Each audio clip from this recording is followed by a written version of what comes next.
Welcome to Andrea Loves Everybody. I'm here today with Greg Roque, and I'm going to ask you a whole bunch of questions about love and stuff. Okay, it's good to be here, and I'll try to answer them as best I can. A few things before we get started. I like to start this podcast by telling everyone something that I love about them and what I think is cool about them.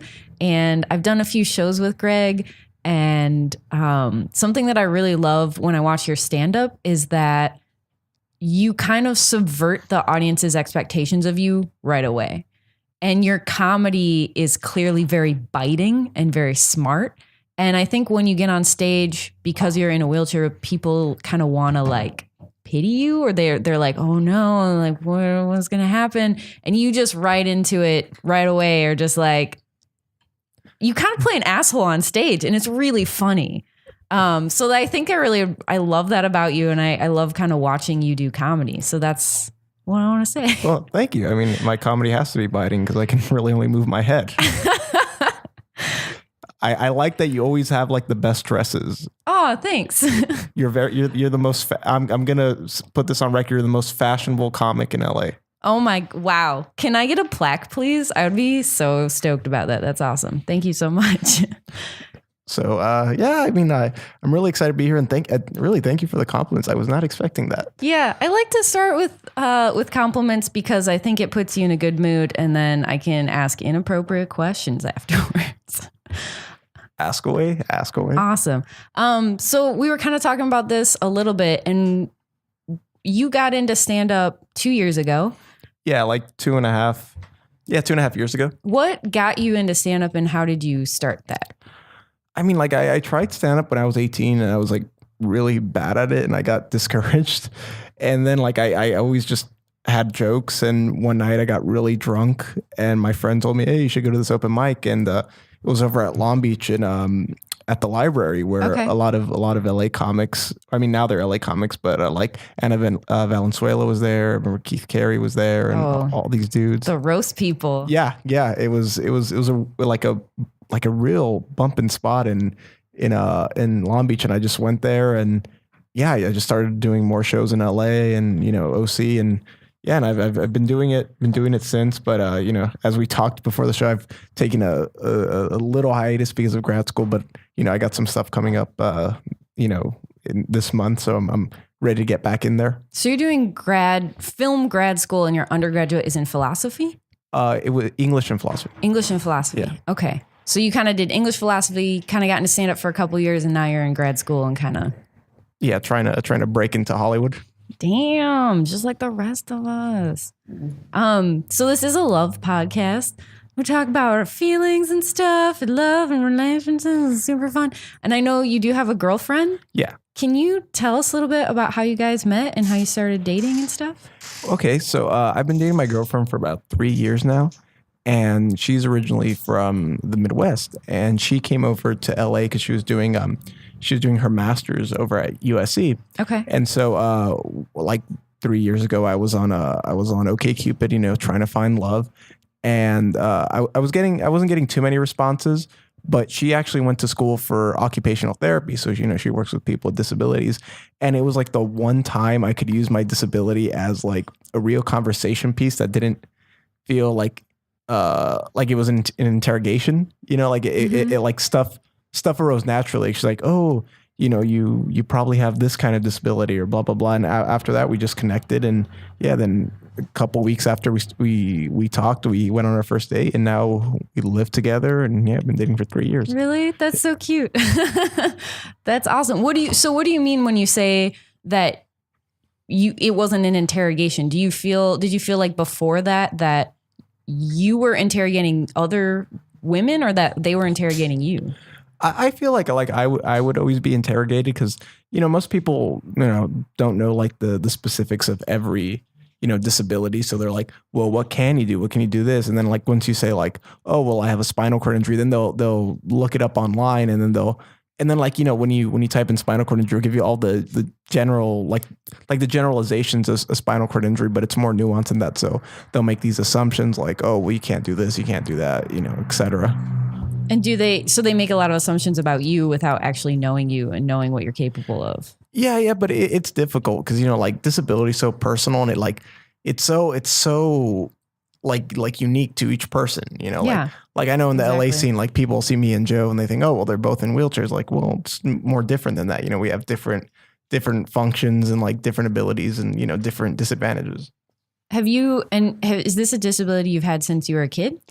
No. I got this injury. I've been disabled for 10 years. Okay. When I was in high school, I had a sports accident. I broke my neck. Oh, shit. Yeah. Okay. I had no idea. I didn't know. I don't know anything. No, I was a triathlete. I was doing basketball. Well, I was doing basketball, track, and wrestling. Oh, wow. Yeah. So you were like kind of a meathead a little bit. I wasn't. I mean, I was toned. I wasn't a meathead like, you know, like like just a jock. But I was like really fast and stuff. Then one day in practice, like the dude grabs me and like he picks me up, does an illegal move, and like slams me on my neck. And, oh shit! Yeah. In wrestling. Mm-hmm. So it damaged your neck, but you can move your arms and stuff. And yeah, because like so I'm a quadriplegic, which is like like when people think quadriplegia, they like say, oh, like Chris Reeve, you can't move anything. It's kind of like I'm a quadriplegic, but I'm incomplete. Like I have function like in other areas of my body, like below my injury. Okay. Yeah. Because you can still breathe and do all sorts of things. And what? Yeah. Yeah, I was on a ventilator in the hospital for a while. Like there was a time when I couldn't breathe on my own. Oh, really? Yeah, I don't know if you can see, but I have the scar on my neck. I can't see. Like right here. No, right here in the middle of my throat. Yeah. Yeah, I can see like where the trachea was. Mm-hmm. Oh. You know what a trach is? I do. Oh, cool. Yeah. My mom's a nurse and a lot of my family are like doctor people. So I just grew up. My mom would discuss really graphic things at the dinner table. She's well, I got to be in a hospital bed for 5 months, so I got super fun. Yeah, that was super fun. Yeah, get to hang out with people like my mom. Mm-hmm. My mom's a very inappropriate. When I was a little kid, like we'd be at dinner and my mom would just like every mom is like careful and like paranoid, but I think like nurse moms are extra paranoid because they'll have these like really specific things that you shouldn't do. And they'll give these really specific, brutal examples. So instead of being like, oh, you should just wear a seatbelt because it's safe, my mom would be like, you need to wear a seatbelt because we had some kids come in today and they weren't wearing their seatbelt and they fell through the rusted out bottom of a pickup truck and got run over by the truck. And I was just like, Jesus, like I was like 7. So your mom would be like, you shouldn't play contact sports because then you'll end up like that little wheel boy on your podcast. Exactly. No, she would say that. She's a really inappropriate person. She doesn't have boundaries. So she's like, yeah, my oldest sister is a nurse, so I get where you're coming from. Yeah, she would tell me about like drug addicts and burn. She did all of the like really wicked ICU stuff. So she just has all these like stories of horror that make me nervous to leave the home. So yeah, super fun. So you've been dating your girlfriend for 3 years, mm-hmm. and how's it going? You feel good about it? Well, I mean, we've moved in, so I mean, like that's good. It's good. I really love her. She's awesome and really understanding and patient. And it's weird because I was like the first successful, I met up with a couple people, but this is like the first actual like relationship that turned into anything. And and I guess I got it right the first time, you know. Yeah, she sounds dope as fuck. Yeah. Yeah, she's really cool. Like I said, really patient. It's weird to find someone like that because you know I've semi dated people before, you know, and it never gets past like the first or second date because they're just so, you know, daunted by the wheelchair. Right. They see it as just like, oh, these limitations are things that you can't do, as opposed to like, hey, I'm a cool person. Hang out with me. It's awesome. Yeah, but you know, like dating someone with a disability isn't for everyone. Like it really, like I can't like overstate how like awesome my girlfriend is because she gets it. She gets like, hey, there are some days where, or there are some things I can't do. Like we're not going to go hiking, you know, but luckily she likes watching TV and movies with me. So that's something we bond over. That's great. But you know, you also can't push her off a cliff then, right? So there's like a plus and a minus, you know? Yeah. Like I tell her, I mean, like, if it helps you sleep at night, I can't really beat you or do anything. Yeah, I listen to a lot of murder mysteries, and it's all just like men murdering women. So like it's just like, well, I mean, pluses and minuses. Yeah. You know, that's great. That's awesome. And she's cool. Like she is cool with you talking about her on stage and in your stand up and stuff. We have an agreement that I can say whatever I want, but I can't run any jokes or premises by her. Really? Yeah. So she's like, I don't want to hear, because when we first started dating, I would run like my joke ideas by her, and then she finally saw me on stage. She's like, you should just keep this to yourself. Let's keep it separate. Because the thing is like no one wants to hear them let themselves be. No one wants to hear them being talked about on stage. Real, I think it's actually really. I've dated people that have done jokes about me, and I think it's funny to hear it on stage a lot of times because I'm like, oh, that's accurate. It's like. Well, my girlfriend doesn't have a sense of humor. That's the.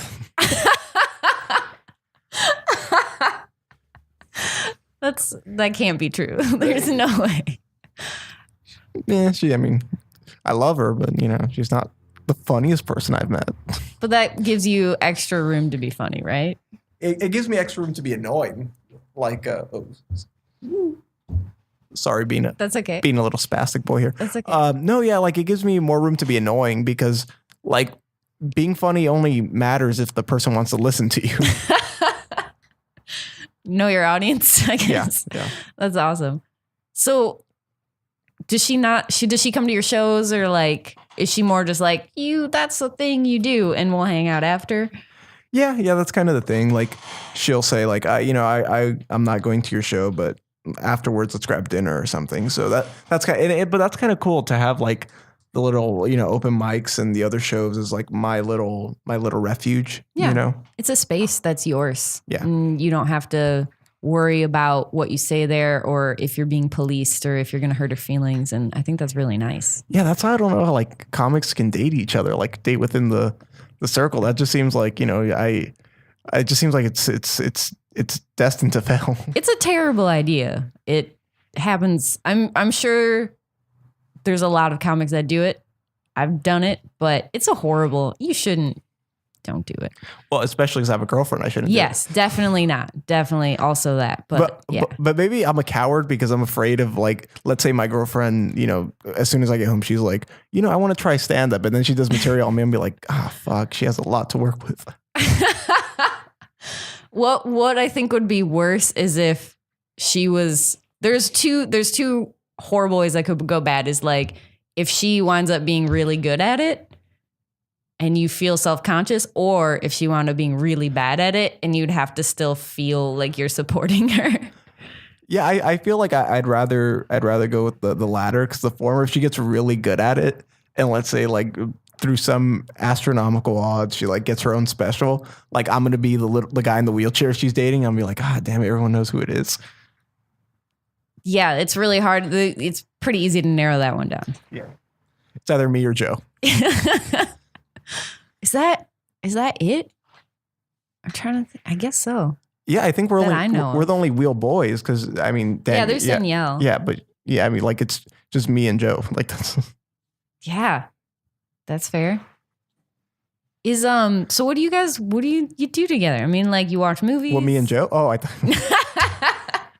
me and Joe, disabled tag team, broads on the side. Do you have sweet jackets with matching insignia? Do you have like a club or a gang? Wait, are we on Joe or my girlfriend? You and Joe. Yeah, I'm riffing. That we we're the severely Crips. No, back to my girlfriend. I'll talk about my other love, Joe, another day. But okay, yeah. But with me and my girl, yeah, we watch a lot of movies. We go out and have dinner and talk, and like so the thing is, I don't I don't care what I watch. Like if it's on film, I'll watch it. I'm not picky. My girlfriend has more reservations about what we watch, so she kind of sort of designates what we watch, and she loves reality shows. Really? Yeah. That's so funny. Yeah, like she got me into like 90 Day Fiance and what's that? So it's on TLC. It's like these people want to get married. They live in different countries, and so they're trying to get like a green card marriage. Like I forget what the exact name of it is, but like you see them like traveling to Spain or Haiti or whatever, and they're like, oh, we're gonna make it work, and then there's always some melodrama like, oh, why are you talking to this person, blah blah blah, and it's crack. It's crack because I thought it was stupid. Then I watched it and I see this guy travel to the Philippines, spends like his 401k, and he's essentially like buying his wife. I'm like, oh man, this is terrible. Yeah, I actually have a neighbor that just went to Thailand to meet a woman, and then decided like she's gonna come here and live with me, and I'm gonna marry her. And he has like a son. And so he moved out of our apartment so that he could get a bigger apartment so his son could have his own room. And then she wound up not being able to come because she had violated another visa like 10 years ago. And so now he just like has this bigger apartment and like kind of gave up all this stuff for her. And she's like, can't come. And I was like, Jesus, you met this girl once? This is crazy. Yeah, that's pretty much the show. And like there'll be some like really religious girl who's like, well, I'm not like having sex before marriage, and the guy's like, what we said, and like that's the whole episode, and it's on TLC. It's fun if you hate yourself and you have like an hour to waste. Yeah, no, that's pretty much everyone. That sounds great. It's kind of like, did you ever watch Flavor of Love? Oh man, when I was like in middle school, yeah. Back in the day, my when I was a freshman in college when that show started. And our whole floor would watch it. We would have like a meeting, like our floor meeting that we were required to go to. And then afterwards we would watch it. And it was just like watching a train wreck. It was like, what is this? Was New York the contestant who got her own reality show? Yeah. Yeah. Okay. Yeah. I remember that. And it was just crazy because it was just like, none of this is good. I remember there was like a little person on the show who was doing like a pool challenge or something. Oh, I don't remember that. Yeah. I have like vague like memories of it. I didn't watch. I don't watch much reality TV except like I think now in like this point in my life, I've seen more reality TV than I ever have before. Damn. So you guys watch reality TV together? You hang out? You get snacks? Yeah, like snacks, and we watch a lot of, like I have some like guilty pleasures. Like I got my girlfriend into Crazy Ex-Girlfriend. Oh my God, that's a good show. It is. It's well written. That was a show like someone recommended it to me, and I wanted to be bitter and like, oh, I'm not gonna like it. It looks dumb. And then I watch it, and like by the first episode, I'm like, okay, where can I find this whole series? I got to watch all of this. It's addictive. I was actually, so my brother and his wife were living in Poland, and I went to visit them, and they're like, this is the show we watch. And so they made me like start at the beginning, and then some weird things happened where they kind of like abandoned me in this hotel room because they were having a fight. It was a whole thing. But I wound up watching like the whole season in like, over the course of a couple days. Yeah, it's good. And it's really good. That's what we watch. I'm trying to think of other shows. I mean, Westworld. I mean, anything. Like I don't have too many prejudices as long as I think it'll keep me entertained, I'll watch it. That's awesome. Yeah. I want to ask a few questions about kind of your girlfriend and your relationship. Do you have certain things that like you prefer to do? Like when you first kind of got together, did you have to kind of set boundaries with like, no, I like to do this for myself, or like, I don't want you to help me with things? Yeah. There was stuff like that. Like, I have like people who like, drive me places or help me get in and out of bed in the morning. And I never like wanted my girlfriend to take on that role. Like where we live now, like we each have we sleep in the same bed, but we each have our own rooms where she can like go if she feels it's like overwhelming and stuff. And I can go watch, movies undisturbed. And that's the thing, because a lot of it is about space. And I know not everyone has that luxury, but with dating someone who has like a physical disability like this, who needs help with things, like it's all about space and privacy, because you don't want to feel like there's always someone like hovering over you, or you feel like you're being, like what I mean? Like you feel like you're intruding, or it starts to feel like a hospital setting, like God forbid that's what she thinks. But it's about really creating that space and privacy between us. Right. And saying like, I'm going to do this thing kind of for myself, and I get to dictate when and how it's done, and I don't have to rely on you for that. Yeah, of course. And I when I started dating her, like that was just a note I made to myself, and I told her, because I think that's the thing that a lot of people are worried about. I think with disability, they're like, well, am I going to have to help you with these things? Like, how what's going to happen? And excuse me, I had a big meal before. okay. And so it really is like I like early on, I have to set up this boundary saying, no, I can guarantee you're not going to be responsible for this. So you don't have to sweat it. If you can just deal with the mobility issues, then, we should be good to go. You get sweet parking everywhere. Yeah. Killing it. Awesome. Yeah, I think that's something like I had, there was a girl I remember in my summer camp and she was deaf and they like made her by law. She had to have an interpreter and she had cochlear implants and she fucking hated her interpreter. She would get so mad about the fact that she was there because she wanted people to talk to her. And what would happen instead is they would like address the interpreter and she would like, nothing made her, she'd be like, no, talk to me. And we're like little kids and like, we're like, oh, okay. Like, we don't know. Yeah. I think that's really, it's the idea of having to deal with a third party to talk to a disabled person. Right. I think that's the thing that I try to be the main person whenever I deal with my girlfriend, Yeah. So sure. so that's what it is. It's all about space and just trying to, I don't know what's the word I'm looking for. Just be in control of like the people helping you and your life. That's really nice. And I think it's really smart that you're so aware of that too, even though this is kind of your first relationship. Well, yeah, like, I mean, I've been doing this before I met my girlfriend, I had been doing this for 7 years. So I understood that because, I went to high school, I had someone help me like take notes and all this stuff. And I know what that's like when, like I felt like I had a hard time making friends because it was like, oh, well, he always has that guy or like, we can't do this. And so like it creates like this social like chasm between like me and my peers. Cause I felt so isolated and alienated. So I've always been like conscientious of that ever since like really early on in my injury. Do you feel now like you have a better like grasp? Like, do you have people like a group of friends and like people that you hang out with and talk with and like all that stuff outside of like your relationship with your girlfriend, or like has stand-up helped with that or anything? I mean, I have like good friends that I talk to about relationship stuff. Cause I think friends are the best people to talk to about stuff like that. Oh, for sure. And stand-up has helped. I not so much in my relationship, but I think as a way to vent, like early on, you say the comedy is subversive because I like going into a show, I know what audiences are quote unquote expecting. Like when they see a disabled guy, they're like, oh, well, he's probably gonna do these hacky jokes about, stairs or something. I don't know. But I try to like, I always like to be, a step ahead of the audience and let them know that yes, I'm disabled, but I can also be an asshole. I don't have to be the most pitied person in the room. Definitely. And I think there was something, cause I was like, cause we did a show together, but it was in like, oh geez, July. It's been a minute. Yeah. So I looked up, I was like, oh, I just want to look at his stand-up again. And it was so funny because you could see like the audience is kind of struggling as you tell your jokes. They laugh and then there's like like they don't know how to feel at first. And then you kind of get them just straight into laughs. And it's really funny to feel their feelings change.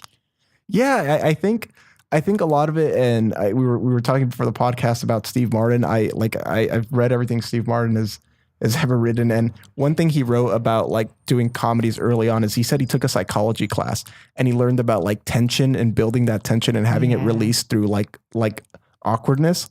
And so that was a real like blueprint for me when I started doing stand up, because I'm like, it's weird to be at a comedy show and then you see like 3 or 4 dudes carrying me onto a stage, like as an audience, that's disorienting. You're like, oh, I just thought the comic was going to go up, do a quick 5, but this guy's already spent 2 minutes just getting on stage. So it slows down the momentum. So with that, there's a disruption in like the comedy. And so I like to play off that awkwardness and like really just try to make them feel uncomfortable.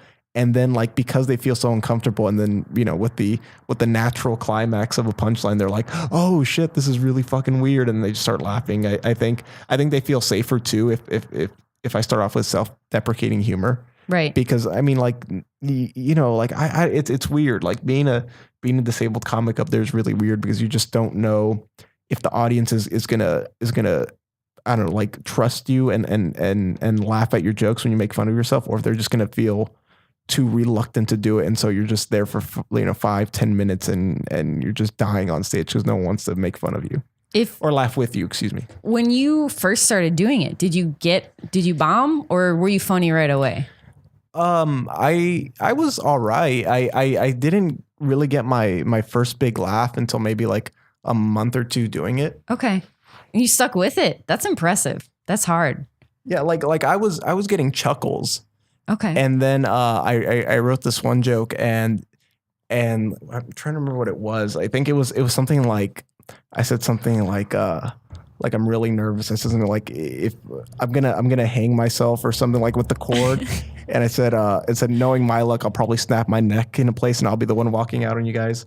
It was something like that, and it killed. They liked the idea of like me hanging myself on stage, and so like ever since that's when I kind of like I was, I don't know, I was a quick learner. I was like, okay, they like the dark, morbid stuff that talks about death and disability, and ever since then, that's kind of been my theme or my genre. Yeah, you definitely get really dark. I'm trying to be the Ian Curtis of comedy. Oh my God, that's yeah. Oh, Al, you got it. Thank you. I don't know who Ian Curtis is. That was a layered joke, I'm man. sorry, I suck. Yeah. What? Joy Division. Didn't Ian Curtis hang himself, right? Yeah, he hung himself. Yeah. Oh Jesus. That's Joy Division, the band, and then which then became Blue Monday. No, they became New Order. New Order. Blue Monday was their first hit. Yeah. Because Bernard Sumner became the lead singer. Of course, he gets schooled on New Wave by Mexican. It's not new wave. It's post punk.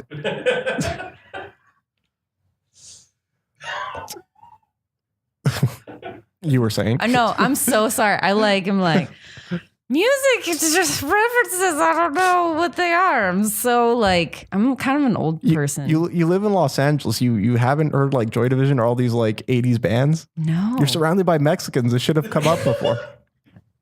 I actually listen to the Spanish channel, but it's all like the Don Cheto? Juanes and What? like the Maluma and like that kind of like dance party. Well, Juanes Spanish. is Colombian. He's not Mexican. Well, you know what I mean. The Spanish channel. The brown people. The people that'll be deported. No. I just like it because it's like a dance party in the morning. I listen to it on the way to work. But it's not like the old school stuff. Like, I don't know anything about that. I'm not good. Here's the thing. Where I grew up was like white old people. And I mostly, like, it was in the country. Like, I didn't have good internet or like anything. So, like, there's a whole lot of stuff that I'm still not good at, like technology and music. When did you see your first brown person? I actually remember, but I was a little kid. I was really little. I was a little kid. But she was really nice. She gave me like a pen and shit. It was cool. But no, like that's yeah. Like there weren't brown people where I grew up. It was all white people. That's it. There weren't. There were like 3. I don't think I had like a black kid in my school till I was in high school. Wait, you grew up in Minnesota? No, I grew up in Wisconsin? I grew up in Wisconsin, Illinois, but like kind of rural. Okay. So it was just like there weren't non-white people around, really. And then I would like hung out with her. And then you just flew to LA and all that changed as soon as you stepped out of the gate. Basically. No, I mean like once you get into college, like you have friends that are brown and different everything and whatever. But it's like growing up, it was just like, what's this? And of course I probably said dumb racist shit and like was stupid. Like I don't like the thing, like I'm looking back at how I interacted with people that didn't look like me. I'm just like, fuck, there needs to be like you just have, there has to be desegregation of schools because just so I'm not stupid by the time I get to college. Because it's like you get to a certain age and it's like not childish wonderment. It's just like, this dumb white bitch, why is she saying dumb shit? You know, like it's cute when you're 5 to not understand that people are different. So you're saying you're way past the threshold for like casual racism? Yeah, no, you should be. You should be at this age, right? Okay, like, yeah. Well, by the time we're our age, you shouldn't have that dumb shit in your brain anymore. No. But it's stupid. There's all sorts of stuff that I'm just like, I don't know. What is this? What's happening? Like, I'm dumb. Okay, when did you see your first disabled person? Oh, I was a little kid. Oh, okay. Yeah, actually, my mom. So when I was in 4th grade, were training, like my class, my school trained leader dogs for the blind. And so my mom and the dog that we trained wound up like becoming a dog for like a helper dog, because she would like jump on counters for disabled, like handicapped people that are like you, like quadriplegics or paraplegics. Mm-hmm. So she could like jump on the counter and turn on light switches and like all that stuff.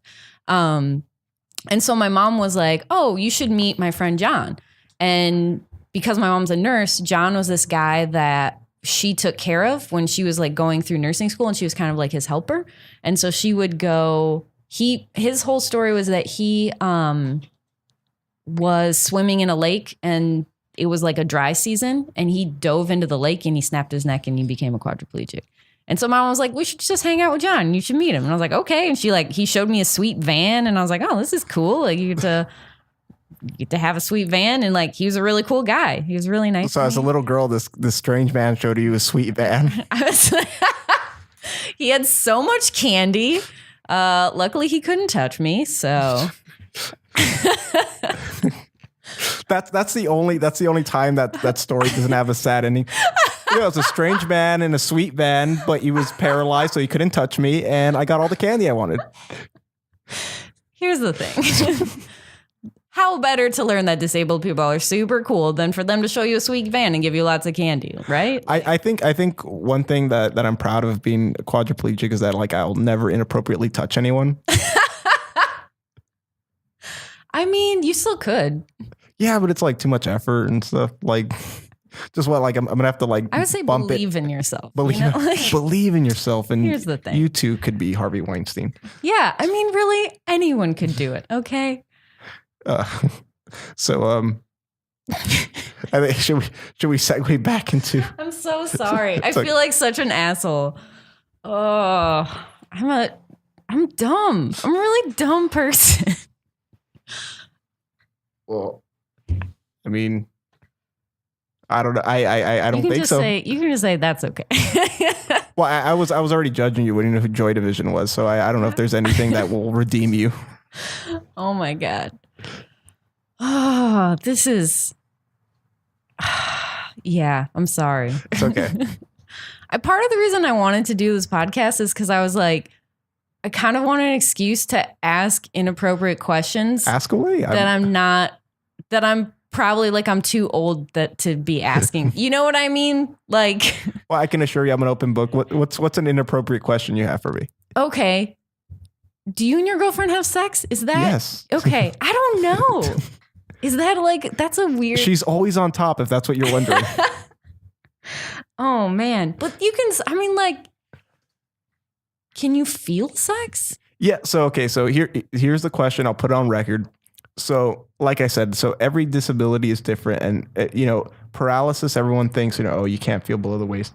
I have what is known as an incomplete fracture, so my spine is still kind of in place. It's just kind of hanging there. Okay. So I do have sensation in my legs and like my lower body, and in my junk. That's the clinical term. The penis. Scientific. Yep. Yeah. And so I do feel stuff, and so like sex is still like an option and stuff. Like we still have sex, and it's like.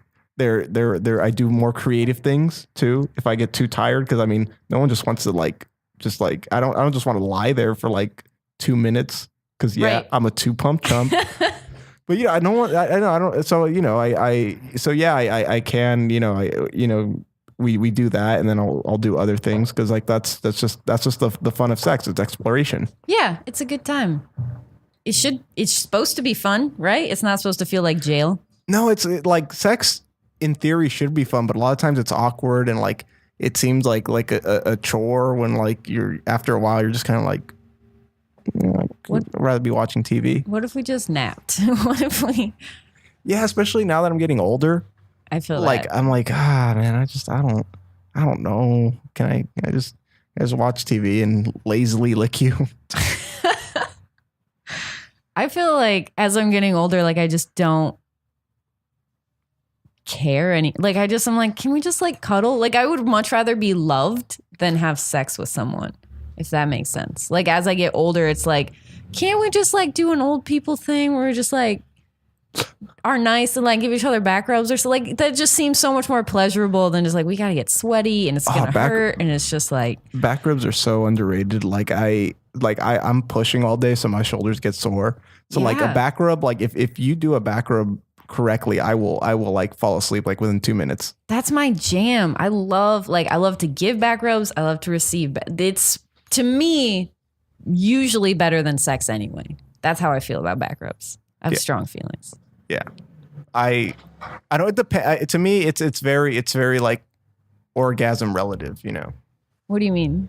Like if I'm like just really thirsty and I'm like, oh man, you know, like I could really like jizz right now, that'd be amazing. Then yeah, it's gonna be awesome. But if it's just kind of like, you know, you're bored on like a Saturday and like, hey, you want to have sex, and then it just feels like you do it out of duty rather. Boredom sex. Yeah. Oh, it's the worst. Nothing is sadder, I feel like. Well, that's why you have to have the TV on and stuff. Like, that's horrible. What, Al? Al has something to say. Yeah. There are a few things. Fair. Okay, that's fair. When she's triggered mid-pump. What did you say? She's triggered mid-pump. Oh, Jesus. What? Never mind. Okay. That's a good expression, triggered mid-pump. That sounds graphic. Yeah. Okay. It almost sounds like a shotgun, you know, like just triggered. Yeah. Okay, Al. We'll pretend that didn't. Are there any more inappropriate questions you want to ask? I think that was like my really big. It was it's just a one. super inappropriate question. Can the paralyzed guy fuck? That's Here's the question the I thing. want. I don't. Okay, now I feel horrible. I don't know. I just like. I mean, is that a question when you were trying to date people? Is that a question that they would ask you? Oh yeah, dude. Like the reason I don't even think it's inappropriate anymore, at least from my end, is because I've been asked it a million times. Yeah. So it's like, do you want me to show you? Will you help me take off my pants and I will show you? I thought that was funnier. Fuck you guys. Fuck sorry. You. No, Fuck I'm you so guys. sorry. Appreciate my humor. No.